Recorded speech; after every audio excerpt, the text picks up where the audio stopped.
Thanks, Jonathan. Very excited to be here. So, when I founded Bizzo about 7 years ago now, the whole concept, right? I was a marketer.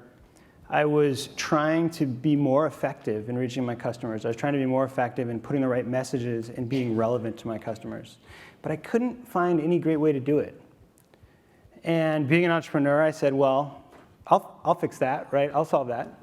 And so I went out, I built this company, and there's sort of this good news, mostly good news, but there's sort of good news, bad news story to this, right?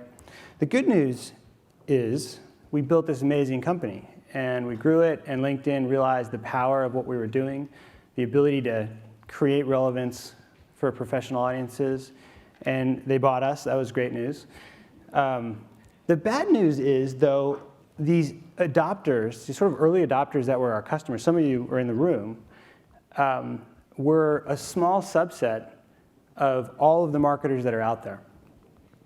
And today we're in this situation where we're still not really doing a great job creating these great experiences for our customers. So, think about this for a second, a thought exercise. So I'll ask you, what's the best shopping experience out there? Heard Zappos? Amazon? I was going to go with Amazon. The same now. Think about that experience, right? I'm actually a much better husband because of Amazon, right? My wife says, we're out of click, and I've got it, right? I bought it, and it's on the way. And how do they do that, right? What they're doing is they're seeing, what have I bought in the past? In my case, lots of diapers. They're looking at what I've looked at but haven't bought. In my case, right now, it's golf clubs, because I've got all these kids at home, and I'm not playing golf. They looked at what people like me are looking at. They're looking at all of this data, they're pulling it together and creating these personal experiences so that when I show up on Amazon, I get my experience, the Russ experience. So I want to talk today about how that experience has totally reset expectations for what consumers really are looking for, and how relevance has gone from a nice to have when I founded Bizzo to an imperative. And not only what can we do about that, right? But how is LinkedIn thinking about its products and services to help us all get to that next level? So what Amazon and others like Google have done is they've taken the power of all of these technologies.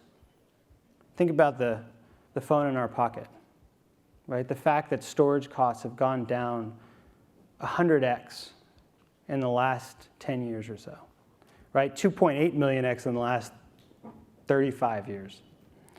And they've created these amazing experiences, but they've reset the whole expectations for what the buyer is looking for. All of those capabilities are there for us today. We all have the ability to create those experiences in this truly revolutionary way. But the reality is totally different today. Right? The buyer's journey today is effectively a random walk. It is a search for this, go to a site, leave that site, search for this, look at reviews, go on social media, talk to some friends who may have some experience with this.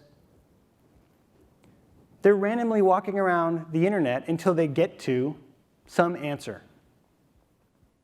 But we as marketers today really aren't controlling that conversation. It's happening without us. And this represents a huge missed opportunity. So put some math behind it just so you can start to think about how huge this opportunity is. If you look at the average marketer's website and you think about how it's converting today, right? Websites are pretty much the most important thing marketers are doing. It's their homepage, if you will, to their brand today. Well, on average, 95% of people who get to that website leave without any sort of conversion event, without any sort of, hey, I'm here, let's continue a dialogue. They search, they get there, they bounce. They get there, they bounce. What's more, on average, only 20% of the people who do say, I'm interested in what you're doing, are actually opening their emails today. Right? Which means 80% are just deleting. Which means you're not having a conversation with them. And when you do all of that math, it basically shows not only incredible inefficiency, right? I mean, this is bad, right? Incredible inefficiency, but it also shows lack of relevance. We're not actually putting the right messages to intrigue our audiences, to get them where they need to go at the right time. So why is this? The crux of the problem, right, the reason this is so difficult is scale. It's really easy for me to come up to you and say, hey, nice to meet you. What do you need? And have a conversation with you, right? You tell me, I listen, I ask some more questions. I can create a very relevant experience to you. You even can do this pretty easily in the hundreds of people. You can do this pretty easily in the thousands of people. It gets really hard when you get to the millions of people, right? Creating this experience, this scaled experience, the experience that Amazon creates, where each individual has exactly what they need based on what they've looked for in the past and based on all of this other data, it's hard to accomplish. It's hard to create these cohorts of people that have done similar things and are looking for similar things. But again, sort of a good news, bad news story here. Things are changing. You know, over the last 10 years or so, there's been more technology and more capabilities to empower marketers than there have been in the last 60. Right? Really, you could argue that marketers are more empowered to reach their audiences than any time since like TV proliferated in the last 10 years. But the next 5 years are going to be exponentially faster than the last 10 were. Right? The proliferation of devices, the personalization capabilities, the ability to actually reach somebody in and out of contexts, auto-driving cars, right? I mean, the world is changing at an incredibly rapid pace. That's kind of the bad news, because it's going to get more complex before it gets simpler. The good news, though, like what's so exciting about this, is there's a lot of technology and capabilities to create really, really personal experiences, amazingly valuable experiences. It's experiences that create loyalty, create relationships. So I'm going to talk about some of those trends and why they matter, and then how in our product orgs we're thinking about applying that to solve problems for customers. Number one, really important, mobile, right? We've all heard, like, mobile's here. If you look at LinkedIn specifically, we're actually now at 50% of our visitors coming in from mobile. It's the fastest growing part of our user base. We see that outside of LinkedIn as well. Globally, it's where our growth's coming from. And what's interesting about the mobile device is it's a highly personal device, right? You can do things on mobile devices that you couldn't do before because you have the context of location, you have the context of where somebody is, what they're doing. But that also is fraught. Because if you think about how personal that is, I'll give you another sort of mind game here. Imagine that your phone buzzes right now. And you take it out of your pocket, and you see some crappy ad. That is intrusive, right? That is a problem. And someone's going to be really upset about that experience in a way that wouldn't happen on the desktop. Because this is a personal device. This is an intrusion into my, you're harshing my vibe, right? Now imagine, just for a second, that ad said, we noticed that you parked next door to this building. And if you use this credit card, you get a 20% discount. How do you feel about it now? Right? You feel pretty good. You kind of feel like, I'm glad they found me, right? This is why relevance is so important and so much more important in mobile in this personal case. You can really mess this up, but it also represents a massive opportunity. Number 2, data has become much more portable, much more cost-effective, much easier to use. We have systems now that can crunch big data in a way that we never could before. A lot of this is because of processing power. A lot of this is because of the costs have gone down so dramatically. And the experiences you can create because of that are really exciting. Right? I actually talked yesterday, I used this example. 5 years ago, if I call an airline, it's that press 1 for this, press 2 for that, press 3 for this experience, right? It's a totally impersonal, they're always saying, these menu options have changed, right? It's not a good experience. Now I call and it's, hello, Mr. Glass. We recognize you by your phone number. Are you calling about your flight today? We notice it's on time, right? That's a paradigm shift. Now, somebody pointed out yesterday that then they screw the rest of the experience up, right? But you can see the power of applying data. Now, if you think about how they pulled this off, they had to pull databases from different parts of the company, right? They had to pull their travel database, the flight data. They had to pull account data. They had to pull probably frequent flyer data. And different people run those different things. And they had to pull it all together. And the way they're able to do that is customer experience. Because somebody said, this is the experience I want to create. And by thinking customer first, you can reorganize how you apply these different tactics.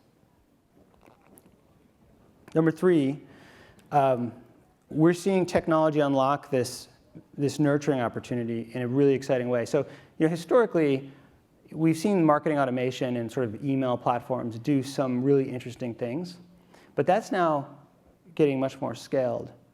And, if you look at that buyer's journey that we talked about earlier, what we can do now is start to meet our customers in the middle, right? So instead of this random walk down the internet, we actually can help guide them. We can grab their hand and walk with them and help them solve some of these problems that they're looking for by listening, by noticing what do they care about, right? By sort of Amazoning our customers, right? And this notion of relevance marketing is becoming possible through these different technologies that are starting to come together and proliferate. 4th trend, which is important to how we think about customers and how we think about defining our personas, is prediction.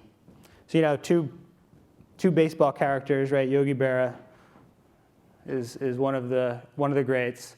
He says it's really hard to predict things, particularly about the future. Babe Ruth, another great baseball character, stands up, points to center field wall and proceeds to knock one out of the park right over the center field wall. We as marketers, we have to be Babe Ruth, right? We have to be able to use all of the data at our disposal so that we can really dig into what are our customers all about? What are our high lifetime value customers doing?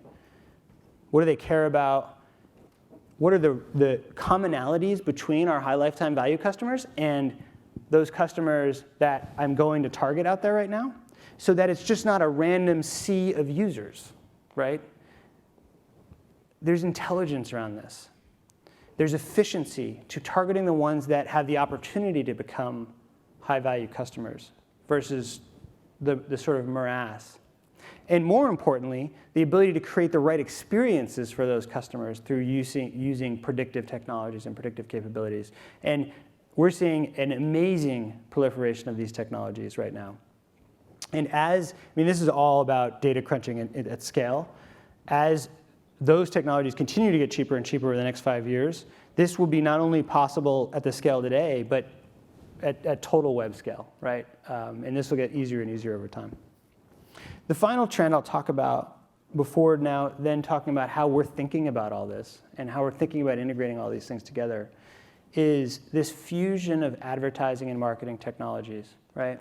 So what we mean by this is, if you sort of look at this chart, marketing automation and marketing technologies have been about creating these one-to-one experiences, right? Scaling sales and scaling that phone call to many people.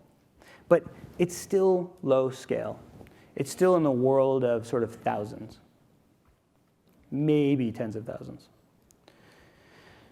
On the other side of this, there's been advertising technology, and really social media fits in advertising technology, where there's been a tremendous amount of scale, but very low personalization, very low relevance for users, right?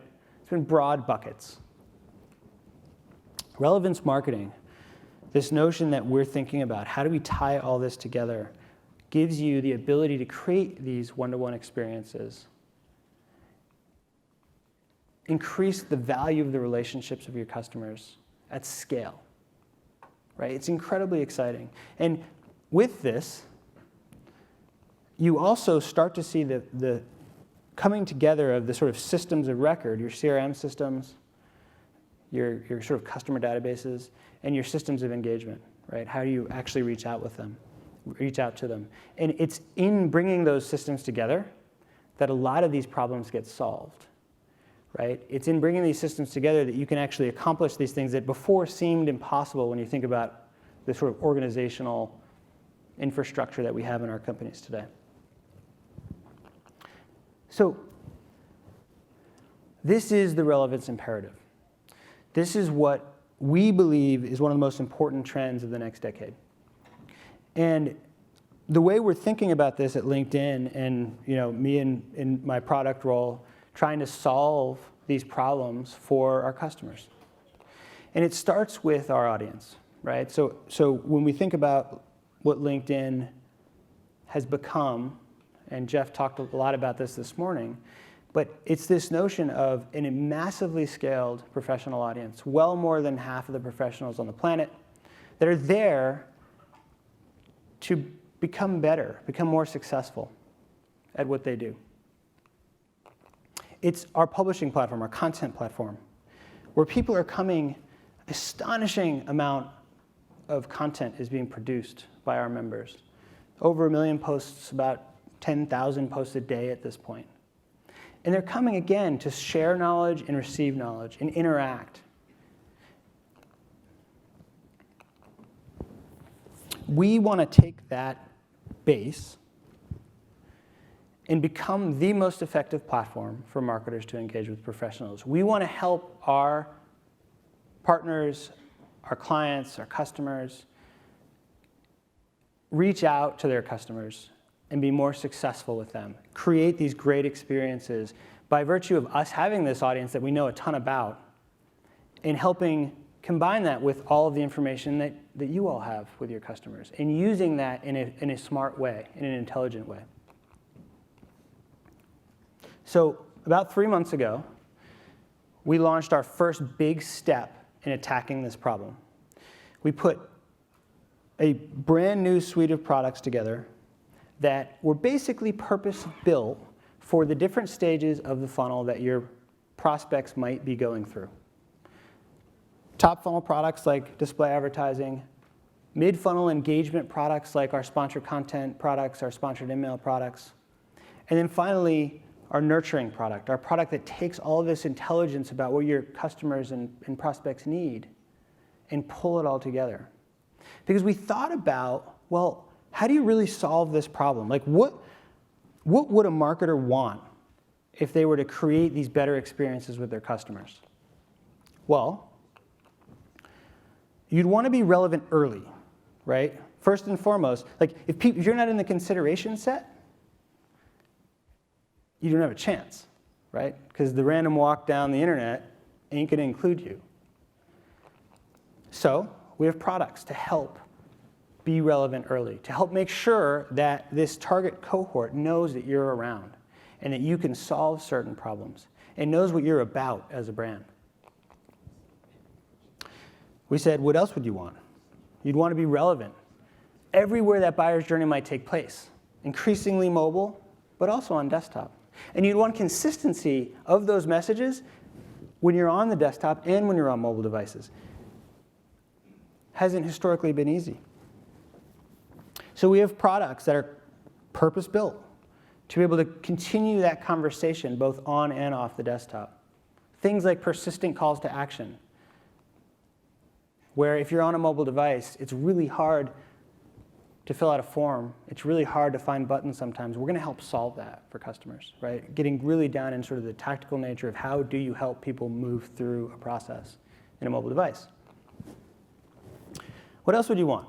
You'd want to be relevant both to your known audiences, right? So both to the people that are already customers or are already in your customer databases, and to the anonymous audiences, the people that are showing up on your site, and today they're leaving without telling you that they were there. We want to help you create these buckets, these cohorts of people that have similar interests and similar desires, and reach them in effective ways. We want you to be able to orchestrate messages from the very beginning of a process, of a buyer's journey, all the way through to the end. So that based on their behavior, based on what they're saying to you, based on your listening, you're putting the right message that matters to them in front of them. And then you're putting the next message wherever they happen to go online. And then you'd want to measure it.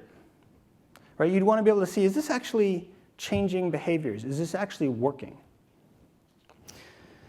And so we have built capabilities that not only measure the basics, but the full funnel, right? Exposed, unexposed. Is behavior changing based on people having seen these messages versus those who haven't? Are they doing the things that we want them to be doing? Are they voting, yes, this is relevant to me because I'm converting, I'm clicking, I'm interacting, I'm engaging. At the end of the day, what we realized is the relevance imperative, what we're really talking about here is creating relationships and results. And what we're really trying to accomplish is not just meeting your customers in the middle, but starting at the very beginning, grabbing their hands and helping guide them all the way through this process so that they become valuable customers that stay valuable customers. They become loyal customers. And I feel extremely lucky because we're so thrilled and excited about this opportunity and to partner with our customers and to partner with our partners to help everybody move into this world, right? To help create this massive solution to the relevance imperative. Thank you very much.